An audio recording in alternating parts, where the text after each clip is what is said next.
ఇల్లు, హోమ్ అంటే మనకి ఫస్ట్ గుర్తొచ్చేదేంటి?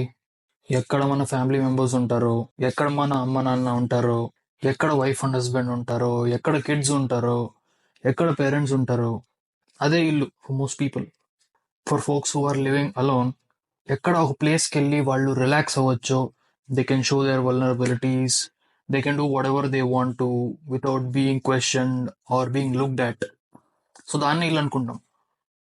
నేను ఇల్లు గురించి ఆలోచిస్తుంటే చాలా డెఫినేషన్స్ గుర్తొచ్చాయి. అంటే ఏది ఫుల్గా ఫిట్ అవ్వలేదు డెఫినేషన్. ప్రతి సినారియోకి ఇల్లు అనే డెఫినేషన్ మారిపోతా ఉన్నింది. కొంతమందికి వాళ్ళ ఇంట్లోనే కంఫర్టబుల్గా ఉండదు. సో అది వాళ్ళకి ఇంకా ఇల్లునే అనిపిస్తుందా, లేకపోతే వేరే ఇంటి కోసం వెతుకుతున్నారా తెలీదు. What about people who keep travelling all the time? మంత్లో 30 డేస్లో 20 డేస్ ట్రావెల్ చేసే వాళ్ళకి ఎవ్రీ కపుల్ ఆఫ్ డేస్ ఒక న్యూ ప్లేస్లో ఉంటారు. హోటల్లో అయినా ఎయిర్బిఎన్బిఎస్లో అయినా వాళ్ళకి ఇల్లు అంటే ఏంటి?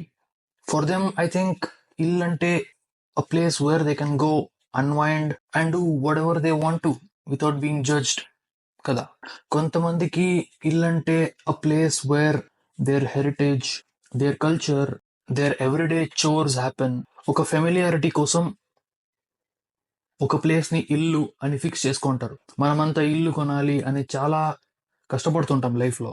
ఆ ఇల్లు కొన్న తర్వాత మనకు అక్కడ కంఫర్టబుల్ గా లేకపోతే అది మన ఇల్లేనా? ఇప్పుడు చాలా మంది ఇండియా వదిలి వేరే కంట్రీస్ కి వెళ్ళారు. వేరే కంట్రీస్ కి వెళ్ళి చాలా మంది ఇల్లు కొనుక్కున్నారు, అది వాళ్ళ ఇల్లు అని చెప్పుకుంటారు. కానీ కొంతమందికి ఎన్ని ఇల్లు కొన్నా వేరే కంట్రీస్ లో వాళ్ళ ఇల్లు ఇండియా అనే అనిపిస్తుంది కదా. It's possible. అప్పుడు ఇల్లు బికమ్స్ అ కంట్రీ, ఒక జాగ్రఫికల్ ఫెమిలియారిటీ. ఇంతకు ముందు డెఫినేషన్ ప్రకారం ఇల్లు అంటే maybe a safe space between four walls where you can do and be and say whatever you want to. కానీ ఇప్పుడు కంట్రీనే ఇల్లు అయిపోయింది. ఇప్పుడు ఇండియా అనేది ఇల్లు చాలా మందికి, యుఎస్ లో, యూకేలో, కెనడాలో ఉండే వాళ్ళకి.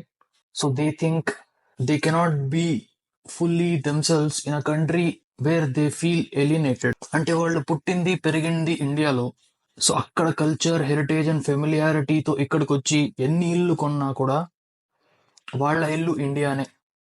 కానీ అదే జనాలు మళ్ళీ ఇండియాకి రిటర్న్ అయిన తర్వాత అది ఇల్లు లాగా ఫీల్ అవ్వరేమో నాకు తెలిసి. ఎందుకంటే స్పేస్ మారిపోయింది.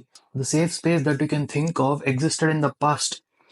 నువ్వు మళ్ళీ ఇండియాకి వెళ్తే అదే జనాలు ఉండరు, జనాలు అలాగే ట్రీట్ చెయ్యరు. నీ సరౌండింగ్స్ మారిపోయినాయి. నీకు తెలిసిన ఫ్రెండ్స్ అండ్ ఫ్యామిలీ జీవితాలన్నీ డిఫరెంట్గా ఉన్నాయి ఇప్పుడు. వాళ్ళ వాళ్ళ జీవితాల్లో వాళ్ళు బిజీగా అయిపోతారు. అప్పుడు మళ్ళీ ఇల్లు అంటే ఏంటి నీకు? అది ఇండియాలో బయట జనాలు కూడా నువ్వు అనుకున్నట్టు ఉండరు. వాళ్ళు కొత్త కొత్త కల్చర్ని యాక్సెప్ట్ చేశారు, లైఫ్ స్టైల్ మార్చుకుంటారు, థింగ్స్ అన్ని చేంజ్ అయ్యాయి, ఒపీనియన్స్ చేంజ్ అవుతాయి, అన్ని చేంజ్ అయ్యాయి.